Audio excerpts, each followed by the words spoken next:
Is it really just pate, pastries and potatoes here in Copenhagen? It could be if you really wanted to, but I thought it would be interesting to show you what I actually eat as a human vegan over here. And I'm also gonna show you how much each meal costs. We will cover 2 days, one weekday with work, and a weekend day where I pretend that I have a social life. A weekday. Breakfast is easy. I just do a meal replacement shake as I do not have much time or patience in the mornings.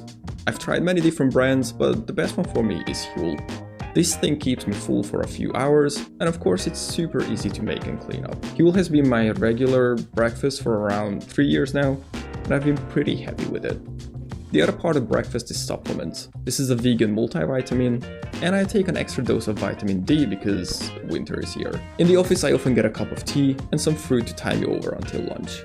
We have oat milk in the fridge and a fruit basket in our tea kitchen, so that is super nice. Then lunch is next. But before I show you this, I need to explain something because this might look completely ridiculous without the context. Lunch is an important communal happening in the workplace in Denmark. It is very common for offices to offer a buffet in their canteen. You eat together with your coworkers, managers, CEOs, or whoever gets to sit next to you. For this reason, many Danish companies offer lunch as part of their salary packages. Around 50 euros per month is automatically deducted from my salary, which comes down to a very generous 3 euros per meal, which is crazy good for Copenhagen. Also, this whole buffet is for around 200 people, so please do keep that in mind when you look at the amount of food. If you are interested in what do I do at work, you can check out this video, but let's look at the food finally. Each day we get a catered buffet. This includes bread, salad, cold cuts, cheeses, and a hot dish.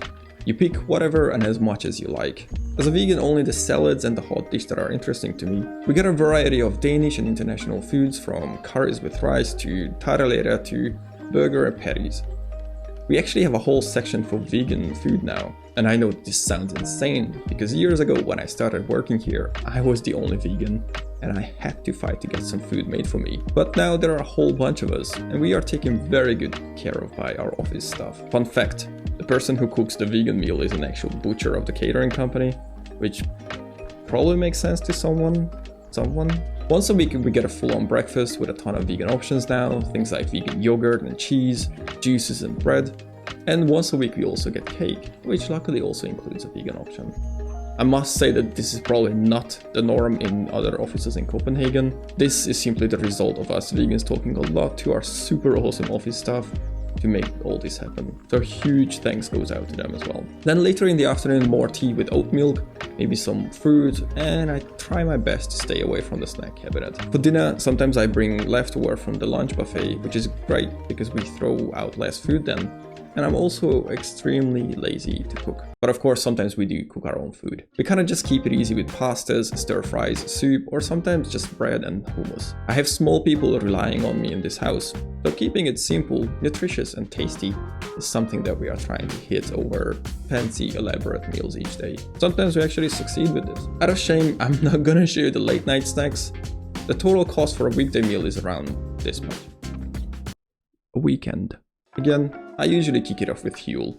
Sometimes a bowl of porridge with fruit and peanut butter if I'm feeling extra energized, which is never. And of course the multivitamin and vitamin D. Then I usually eat some fruit for snacks before lunch. And then for lunch we either buy some stuff from the bakery for an easy meal, make a sandwich, or sometimes we go out for a proper meal like this lovely brunch plate.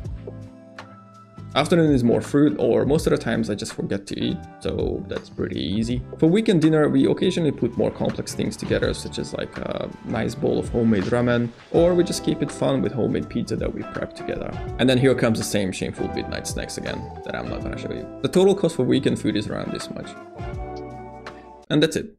I'm going to have a video about being vegan on a budget in Copenhagen over here, or I have some other Copenhagen related stuff here. And of course, you could also subscribe to the channel if you wanted to. Thank you so much for watching. I'll see you later.